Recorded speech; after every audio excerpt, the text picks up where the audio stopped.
नरगिस साहिबा पर domestic violence किया गया, वजह कुछ भी हो, हम उसको एलैबोरेट नहीं कर सकते, हम उसको पॉजिटिवली हरगिज डिस्कस नहीं कर सकते।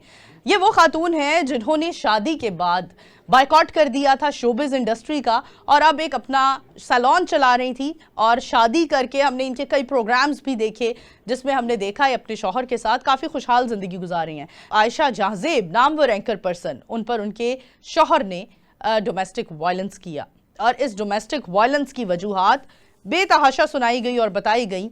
और सबसे ज़्यादा अलार्मिंग सिचुएशन हमारे लिए ये थी कि जब आयशा जहांजेब ने कोर्ट में केस वापस लिया और सुलह की तरफ गई।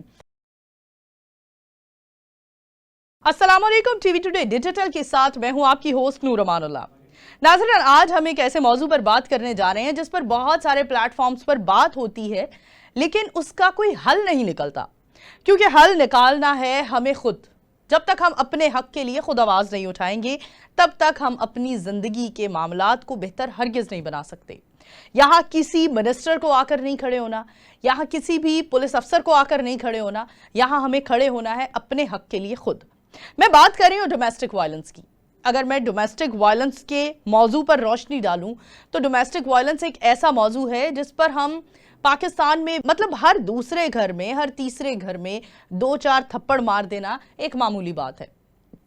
एग्रेशन में, वर्कलोड में मर्द हजरात का अक्सर हाथ उठ जाता है और इसको बहुत अच्छे से एलैबोरेट कर दिया जाता है कि परेशान था इसलिए हाथ उठा दिया। लेकिन क्या हाथ उठाना किसी खातून पर, किसी बीवी पर, बहन पर, किसी भी रिश्ते पर, अगर वो खातून है तो क्या मर्द का हाथ उठाना जायज़ है, मुनासिब है? अगर वो आपका भाई है तब भी नाजायज़ है, अगर वो आपका शौहर है तब भी नाजायज़ है। हम इस डोमेस्टिक वायलेंस को हरगिज़ एलैबोरेट नहीं कर सकते, पॉजिटिव सेंस में डिस्कस हरगिज़ नहीं कर सकते हैं कि किसी खातून पर किसी मर्द का हाथ उठाना मुनासिब है और जायज़ है। हमने आज से कुछ महीने पहले देखा जब आयशा जहांजेब नामवर एंकर पर्सन, उन पर उनके शौहर ने डोमेस्टिक वायलेंस किया और इस डोमेस्टिक वायलेंस की वजूहात बेतहाशा सुनाई गई और बताई गई। और सबसे ज़्यादा अलार्मिंग सिचुएशन हमारे लिए ये थी कि जब आयशा जहांजेब ने कोर्ट में केस वापस लिया और सुलह की तरफ गई।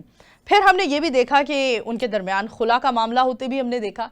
जब इतनी आज़ाद खातून, जिन्हें हम बहुत एम्पावर्ड समझते हैं, जो लाखों नहीं तो कई हज़ार ख़वातीन के लिए तो एक एग्जाम्पल हैं। बहुत सारी हमारी ख़वातीन, बहुत सारी बच्चियां आयशा जहांजेब जैसी बनना चाहती हैं।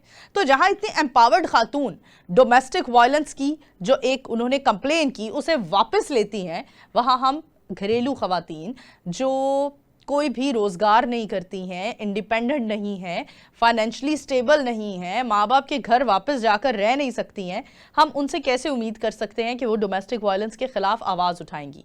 आज ही हमने देखा सोशल मीडिया पर वायरल होते हुए नामवर अदाकारा, दौरे माजी की अगर मैं बात करूं 90s की, तो नरगिस के नाम से थिएटर जाना जाता था। जिस ड्रामा सीरियल में, जिस थिएटर ड्रामा में नरगिस का डांस हुआ करता था, उनकी परफॉर्मेंस हुआ करती थी, उसकी टिकट कई हज़ारों में बिका करती थी। और नामवर अदाकारा ने, नरगिस साहिबा ने पाकिस्तान के थिएटर को काफ़ी एक अरूज पर लेकर गई।